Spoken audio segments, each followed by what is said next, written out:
Coach, how do you deal with decision paralysis? That's from K Test. Boil it down to 3 decisions. Like when I teach, I always teach my guys the big 3. Here are the big 3. Here are the big. If I teaching you one move, I'm like, here's the big 3 things you need to remember. Here's the big 3. You know, like the 3 key elements.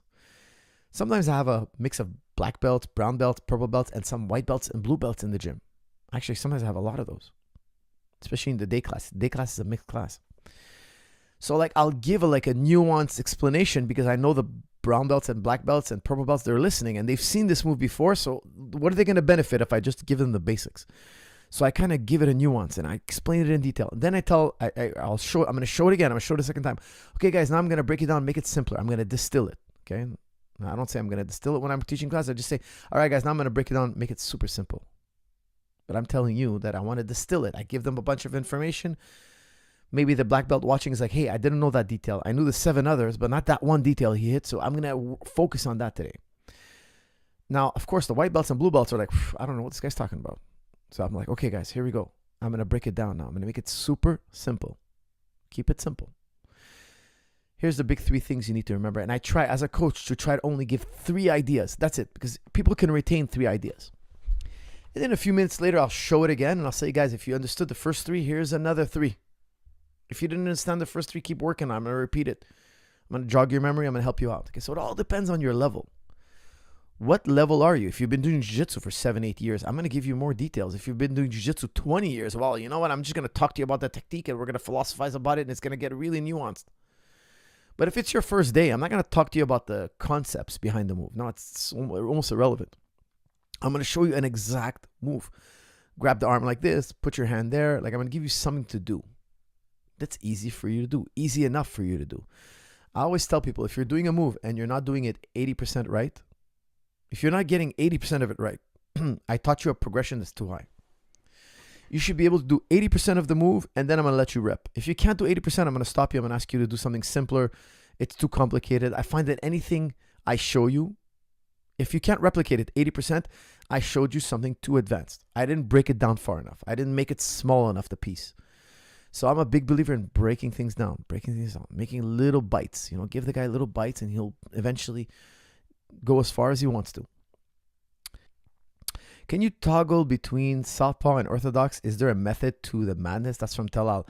I like to switch. As I'm doing combinations, I like to switch, but I switch right back. So I'm an orthodox style fighter. I find it comfortable. So as I'm doing a combination, I switch. Now, why do I do that? Because I learned that a long time ago from watching the Dutch train. Okay, the Dutch, I love the Dutch kickboxing.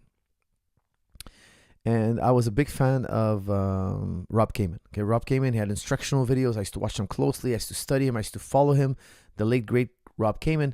And he used to do one combination on one side, switch, do the combination on the other side.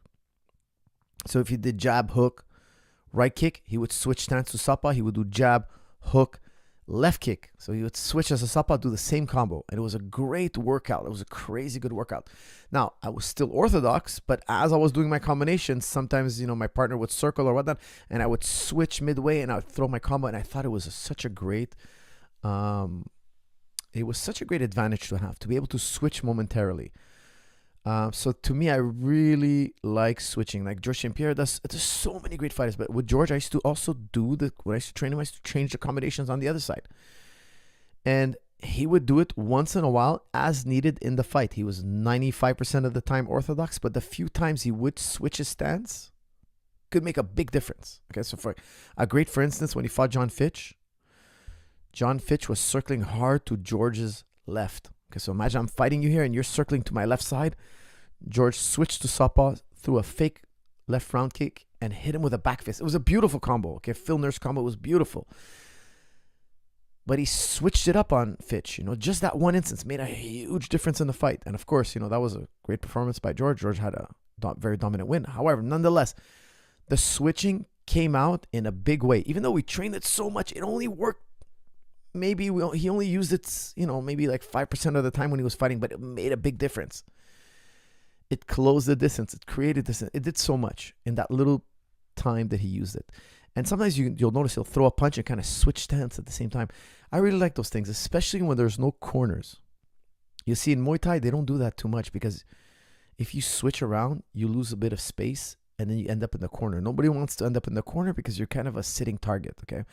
But in an octagon or like traditional martial arts, where like if you see karate and taekwondo, there's no barrier, right? So switching makes more sense because you won't get caught up against the ropes or in the corner.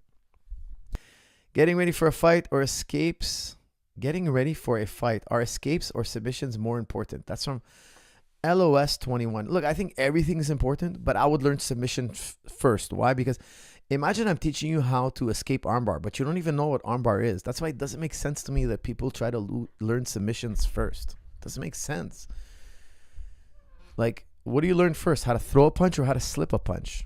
Well, I guess you can learn how to slip a punch, but when it comes to jiu-jitsu, if I'm teaching somebody how to escape an armbar, I feel like he doesn't even know what an armbar is. Like, here's a way you can grab a guy's arm and break it. Oh, wow. Okay, now here's a way how to not let a guy do that to you. I think that makes more sense. For me, it feels more right. And here's the other thing. I always tell my students, I want you to be on offense.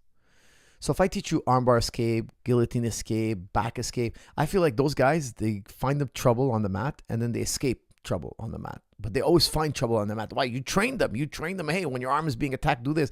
Well, that's what they have when they go on the mat. They're like, hey, guys are going to attack me and I'm going to run away. I'm going to escape somehow. No.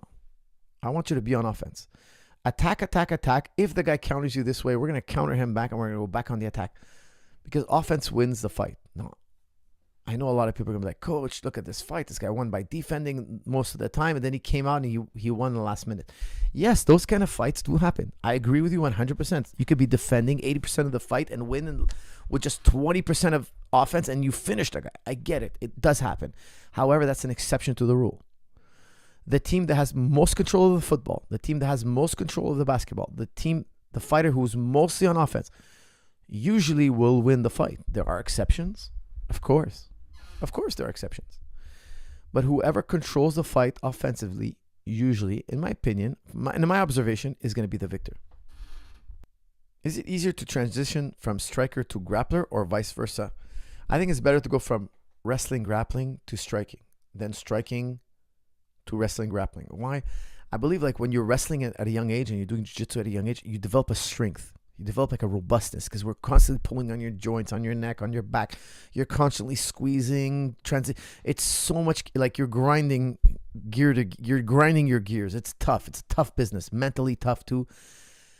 Where striking is great, of course. Striking is also tough. It's very, it's a very difficult sport as well.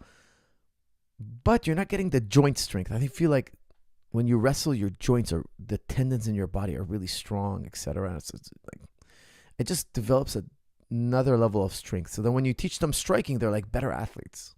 I find that they're better athletes. They hit harder. They're more tenacious. They can take shots better. Why? They're just built like metal. It's crazy, So I rather, like my kids, they're young. I make them do a lot of wrestling and jiu-jitsu, very little striking. And here's the other thing is that I don't want you to strike till you're older, till your brain is fully developed. I don't think that just doing drills and striking drills, I think you plateau quite quickly without sparring, right? So would you make young kids spar? I personally wouldn't. Why would I risk their IQ points and their temperament, etc.? I think that's something you want to do later in life.